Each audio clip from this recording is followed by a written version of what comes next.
ചേട്ടാ നമസ്കാരം. നമസ്കാരം. ചേട്ടാ, പാക് അധീന കശ്മീരിൽ നിന്ന് അവരുടെ ഒരു വമ്പൻ റാലി പ്രഖ്യാപിച്ചിരിക്കുകയാണ്. അതിൽ നിന്ന് നടക്കും. പോരാത്തതിന് ഒരു അപ്രതീക്ഷിതമായിട്ടുള്ള സംഭവം അവിടെ ഉണ്ടായിട്ടുണ്ട്. അതായത് ഈ പാക് അധീന കശ്മീരിലെ ആ ഒരു സംഘടന ഇന്ത്യയുടെ സഹായം ചോദിച്ചിട്ടുണ്ട് എന്നുള്ളൊരു വാർത്ത പുറത്തു വരുന്നു. ഇന്ത്യയുടെ അതിലെ നിലപാട് എന്തായിരിക്കും എന്ന് നമുക്കറിയണം. രണ്ടാമത്തെ കാര്യം എന്ന് പറയുന്നത്, ഈ പാക് അധീന കശ്മീർ ഏത് രീതിയിലും ഒതുക്കി തീർക്കാനായിട്ട് പാകിസ്ഥാൻ കൊണ്ടുപിടിച്ച ശ്രമം നടക്കുന്നുണ്ട്. അതിനിടയിൽ അമേരിക്ക ഇപ്പോൾ പാകിസ്ഥാന് സഖ്യകക്ഷിയാക്കാമെന്ന് പറഞ്ഞ് രംഗത്തെത്തിയിട്ടുണ്ട്. അറിയാം, ട്രംപാണ് അമേരിക്കയുടെ പ്രസിഡന്റ് എന്ന് പറയുന്നത്. ഈ ട്രംപിന്റെ ഒരുപാട് നിക്ഷേപങ്ങളും ക്രിപ്റ്റോ കറൻസിയൊക്കെ പാകിസ്ഥാനിൽ ഒരുപാട് കിടപ്പുണ്ട്. ട്രംപിന്റെ മക്കൾക്ക് ഒരുപാട് നിക്ഷേപമുണ്ട്. അപ്പൊ ട്രംപ് നിലവിൽ വന്നിട്ട് പാകിസ്ഥാനെ ഞാൻ സഖ്യകക്ഷിയാക്കാം എന്ന് പറഞ്ഞ് വന്നിട്ടുണ്ട്. പക്ഷേ അമേരിക്കൻ സൈന്യത്തിന്റെ ഒരു റിപ്പോർട്ട് അതേസമയം ട്രംപിന് ഒരു താക്കീത് കൊടുത്തിട്ടുണ്ട്. അത് ചെയ്യരുത് എന്നാണ് അവർ പറയുന്നത്. പാകിസ്ഥാനുമായിട്ട് ബന്ധം വീണ്ടും ശക്തമാക്കാനായിട്ട് ശ്രമിച്ചു കഴിഞ്ഞാൽ അന്താരാഷ്ട്ര തലത്തിൽ പാകിസ്ഥാന് ആത്മവിശ്വാസം ലഭിക്കും. പോരാത്തതിന് POK എന്ന് പറയുന്ന വിഷയമൊക്കെ പാകിസ്ഥാന് ഡീൽ ചെയ്യാനായിട്ട് സാധിക്കും. പക്ഷെ അമേരിക്കയ്ക്ക് അത് വലിയ ദോഷം ചെയ്യും എന്നാണ് അവർ പറയുന്നത്. 1979 സോവിയറ്റ് യൂണിയനെതിരെ അഫ്ഗാനിസ്ഥാനിൽ പോരാടാനായിട്ട് അമേരിക്ക പാകിസ്ഥാനെ ഒരു തവണ സഖ്യകക്ഷിയാക്കിയതാണ്. അതിന്റെ അനുഭവം ഓർമ്മയുണ്ടല്ലോ. 9/11 ഒക്കെ അതിന്റെ ആ ആക്രമണമൊക്കെ അതിന്റെ പ്രത്യാഘാതമാണ്. അപ്പൊ അതൊക്കെ ഓർത്ത് വേണം ഇതിലേക്ക് ഒരു ചുവടെടുത്ത് വെക്കാൻ എന്നാണ് സൈന്യത്തിന്റെ ഒരു റിപ്പോർട്ട് ഇപ്പൊ പുറത്തു വന്നിരിക്കുന്നത്.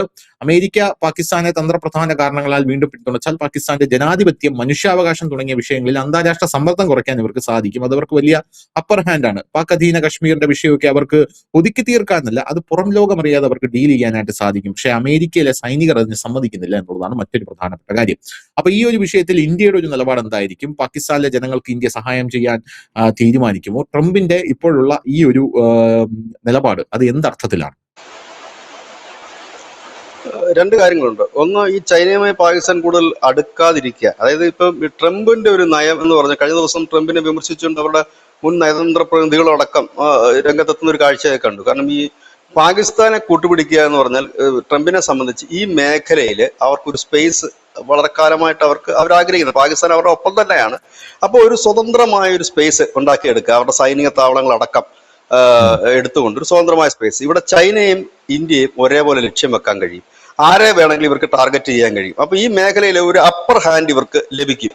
ഇതാണ് ട്രംപിന്റെ പ്ലാൻ. അതുമാത്രമല്ല, മുനീർ എന്ന് പറഞ്ഞ ട്രംപിന്റെ ഏറ്റവും അടുത്ത ചങ്ങാതിയാണ്. കാരണം ഈ ക്രിപ്റ്റോ കറൻസി ഇടപാടിൽ ഈ അടുത്ത സമയത്താണ് അദ്ദേഹത്തിന് 1000 കോടി രൂപയുടെ ലാഭം ഉണ്ടായെന്നൊരു വാർത്ത വന്നിരുന്നു. അതിനെക്കുറിച്ച് ട്രംപ് പറഞ്ഞത് എനിക്കറിയില്ല, എങ്ങനെയൊക്കെയോ ലാഭം വന്നു എന്നാണ് അദ്ദേഹം പറഞ്ഞത്. ഏതായാലും അങ്ങനെ നിൽക്കുന്ന ഒരു സാഹചര്യം കൂടെ നിലനിൽക്കുന്നുണ്ട്. പിന്നെ പാകിസ്ഥാനെ സംബന്ധിച്ച് ഇപ്പോൾ ആരെ പിടിച്ചാൽ ഊരുപിഴയ്ക്കാം എന്നുള്ളൊരു ചിന്താഗതിയുമായി മുമ്പോട്ട് പോവുകയാണ്. ഈ അവസരത്തിൽ അമേരിക്ക കണക്കൊരു രാജ്യം വന്നാൽ പാകിസ്ഥാനെ സംബന്ധിച്ച് അവർക്ക് സുരക്ഷയല്ല, അതിനേക്കാൾ അവർക്ക് പ്രധാനം പൈസയാണ്. നല്ലൊരു ഫണ്ട് കിട്ടും. ഇപ്പൊ സഖ്യകക്ഷിയായിട്ടില്ലെങ്കിൽ ഞങ്ങളുടെ അടുത്ത കക്ഷി എന്ന് പറയുമ്പോൾ ആയുധങ്ങൾ കിട്ടും. രണ്ടാമത്തെ കാര്യം, വലിയ രീതിയിലുള്ള ഫണ്ട് കിട്ടും. ഈ ആയുധങ്ങൾ മെയിൻറ്റെയിൻ ചെയ്യാനുള്ള ഫണ്ട് കിട്ടും. അങ്ങനെ ഒരുപാട് കാര്യങ്ങൾ ചെയ്യും. പക്ഷെ അതിന് പാകിസ്ഥാൻ നൽകേണ്ടി വരുന്ന ഒരു വലിയ വിലയുണ്ട്. അതായത് ഈ അമേരിക്കയുടെ ഇപ്പൊ നമ്മൾ കണ്ടിട്ടുണ്ട്, GCC രാജ്യങ്ങളടക്കം ലോകത്തെ 85 രാജ്യങ്ങളിൽ അമേരിക്കയ്ക്ക് താവളങ്ങളുണ്ട്, സൈനിക താവളങ്ങളുണ്ട്. അതിലൊരു രാജ്യം കൂടെ ആയിട്ട് പാകിസ്ഥാൻ മാറും എന്നുള്ള കാര്യത്തിൽ യാതൊരു ഡൗട്ടുമില്ല. പക്ഷെ ഇത് വരുമ്പോൾ ഈ മേഖലയിലെ ഒരു ബാലൻസ് തെറ്റാൻ വലിയ സാധ്യതകളുണ്ട്. കാരണം അമേരിക്ക പാകിസ്ഥാനിലേക്ക് വരിക എന്ന് പറഞ്ഞാൽ ചൈനയ്ക്ക് അത് ഒരിക്കലും സഹിക്കാൻ പറ്റുന്നതിന് അപ്പുറത്തേക്കുള്ള ഒരു കാര്യമാണ്. ഒന്ന്, ഇന്ത്യക്കും അത് അത്ര സുഖകരമായ ഒരു കാര്യമല്ല. കാരണം ഇന്ത്യയെ സംബന്ധിച്ച് അമേരിക്ക പാകിസ്ഥാനിലേക്ക് എത്തുക എന്ന് പറഞ്ഞാൽ നമ്മുടെ ശത്രുരാജ്യത്തിന്റെ കൂടെയാണ് എത്തുന്നത്. ഈ ചൈനയെ സംബന്ധിച്ച് പാകിസ്ഥാൻ ചൈനയുടെ ശത്രുരാജ്യമല്ല, പകരം തങ്ങളുടെ അടുത്ത് കിടക്കുന്ന ഒരു രാജ്യത്തേക്ക് അമേരിക്ക എത്തുന്നു എന്നുള്ളതാണ് ചൈനയുടെ വിഷയം. സ്വാഭാവികമായി തന്നെ മേഖലയുടെ ഒരു ബാലൻസ് തെറ്റാനുള്ള സാധ്യതകൾ കൂടുതലാണ്.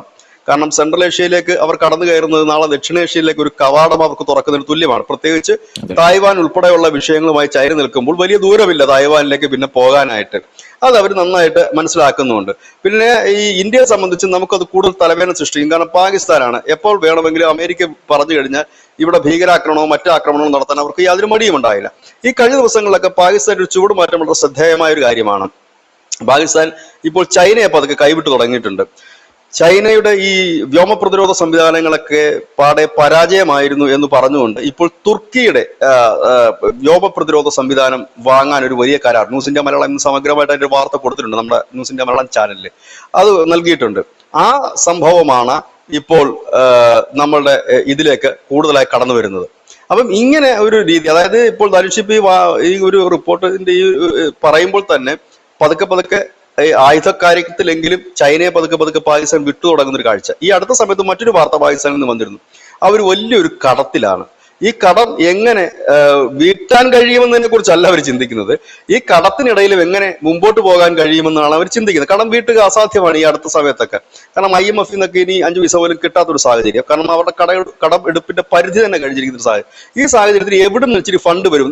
ഈ ഫണ്ടിന് വേണ്ടി തന്നെയാണ് ഇവർ സൗദി അറേബ്യയുമായിട്ട് കണക്ട് ചെയ്തതും അറബ് നാറ്റോ രൂപീകരിച്ചതും നിങ്ങൾക്ക് ആണവ സംരക്ഷണം തരാമെന്ന് പറഞ്ഞതും. അങ്ങനെ ലോകത്തെ എല്ലാ കളി കളിക്കുന്നത് ഈ ഫണ്ടിന് വേണ്ടിയിട്ടാണ്. ഈ ഒരു സാഹചര്യമാണ് ചൈനയിൽ നിന്ന് ഇനി വലുതായിട്ട് ഫണ്ട് കിട്ടാനുള്ള സാധ്യതകൾ വളരെ കുറവാണ്. കാരണം അവർക്ക് ഇപ്പോൾ തന്നെ അവിടെ മുടക്കിയ പണം തിരിച്ചു നൽകണമെന്ന് ചൈന പലവട്ടം ആവശ്യപ്പെട്ടു കഴിഞ്ഞു പാകിസ്ഥാനോട്. കാരണം ഗദ്ദാർ തുറമുഖം അടക്കം നിശ്ചലമായി കിടക്കുന്നു. അവിടെ യാതൊരു പണിയും മുമ്പോട്ട് കൊണ്ടുപോകാൻ കഴിയാത്ത സാഹചര്യം. അവിടെ തന്നെ 2600 കോടി രൂപയോ മറ്റോ ആണ് ഈ തുറമുഖ വികസനത്തിന് വേണ്ടിയിട്ടും തൊട്ടടുത്തുള്ള ഒരു ഇന്റർനാഷണൽ എയർപോർട്ടിന് വേണ്ടിയിട്ടും ചൈന മുടക്കിയിരിക്കുന്നത്.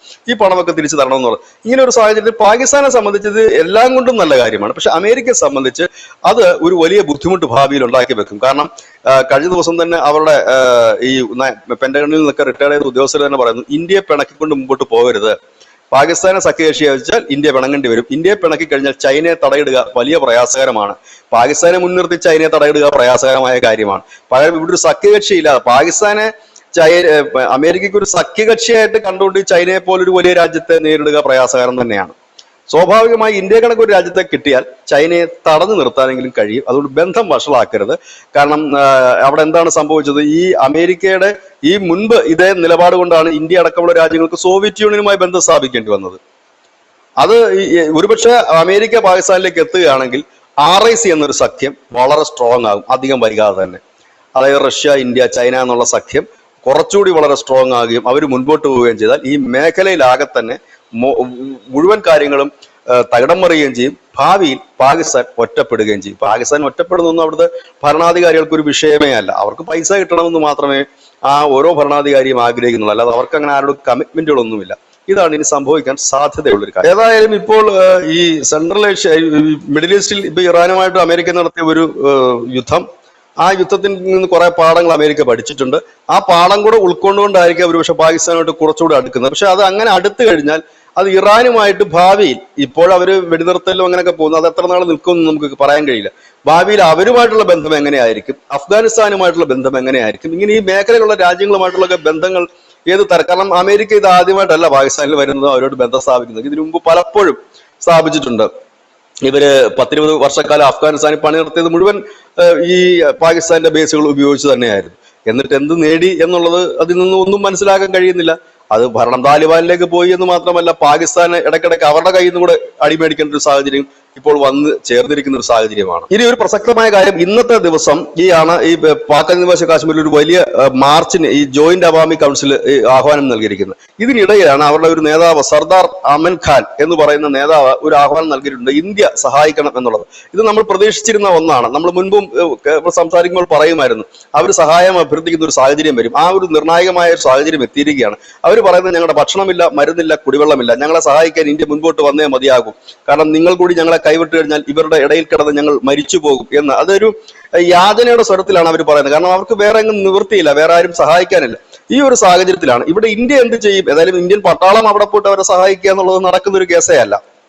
അപ്പോൾ എന്ത് മാനുഷിക പരിഗണന, ഇനി അവർ അതിർത്തിയിലേക്ക് എത്തുമോ? അതിർത്തിയിലേക്ക് എത്തിക്കഴിഞ്ഞാൽ എന്ത് മാനുഷിക പരിഗണന? എന്തായാലും അതിർത്തിയിലേക്ക് എത്തിക്കഴിഞ്ഞാൽ അവരെ വിളിച്ച് നമ്മുടെ രാജ്യത്തേക്ക് എത്തിക്കാനും നിലവിൽ സംവിധാനങ്ങളൊന്നും തന്നെ ഇല്ല. അങ്ങനെ ചെയ്യാനും സാധ്യതയില്ല. പകരം അവർക്ക് അങ്ങനെ എന്തെങ്കിലും ഫുഡ് എത്തിക്കുകയോ ഇല്ലെങ്കിൽ അങ്ങനെ എന്തെങ്കിലും ചെയ്യുമോ? ഇതോ അന്തർദേശീയ തലത്തിൽ തന്നെ ഇത് ഇന്ത്യ ഒരു വലിയ കാരണം ഇന്ത്യക്ക് മാത്രമേ ഇനി ഇതൊരു അന്തർദേശീയ തലത്തിൽ ഇതിനെ ഉയർത്തിക്കൊണ്ട് വരാൻ കഴിയുകയുള്ളൂ, അല്ലാതെ കഴിയുകയില്ല. അങ്ങനെ ഒരു സാഹചര്യം ഇതെല്ലാം മുൻകൂട്ടി കണ്ടുകൊണ്ട് തന്നെയാണ് അത് നിൽക്കുന്നത്. ഏതായാലും ഈ അവരുടെ ഒരു അഭ്യർത്ഥന ഇതാദ്യമായിട്ടാണ് അവർ വളരെ ഓപ്പൺ ആയിട്ട് ഇന്ത്യയോട് അഭ്യർത്ഥിക്കുന്നത്, നിങ്ങൾ ഞങ്ങളെ സഹായിക്കണം, ഇന്ത്യക്കാർ ഞങ്ങളെ സഹായിക്കണം, ഇല്ലെങ്കിൽ ഞങ്ങൾ ഇവരുടെ ഇടയിൽ കിടന്ന് ചത്തുപോകുമെന്ന്. ഏതായാലും പാകിസ്ഥാൻ സൈന്യം വലിയ ജാഗ്രതയിലാണ്. ചിലപ്പോൾ ഒരുപക്ഷെ എന്തും സംഭവിക്കാവുന്ന ഒരു സാഹചര്യം. അവരെന്തുകൊണ്ടാണ് ഇപ്പോൾ ഇവരെ വെടിവെക്കാത്തതെന്ന് ചോദിച്ചു കഴിഞ്ഞാൽ, ഇപ്പോൾ നിലവിൽ ഇത് ഇന്റർനാഷണൽ രംഗത്ത് അല്ലെങ്കിൽ അന്തർദേശീയ തലത്തിൽ ഈ POK ഒരു ശ്രദ്ധാകേന്ദ്രമാണ്. അതുകൊണ്ട് അവിടെ വല്ല വീഡിയോ പോകുകയോ ഉണ്ടായി കഴിഞ്ഞാൽ വലിയ വാർത്തയാകും, അവർക്കൊരു ഡാമേജ് ഉണ്ടാക്കും. അതുകൊണ്ടാണ് അവരത് ചെയ്യാതിരിക്കുന്നത്. പക്ഷെ ഇന്ന് ചെയ്യുമോ ഇല്ലയോ എന്നുള്ളത് വരും മണിക്കൂറുകൾ നമുക്ക് അറിയാൻ കഴിയും.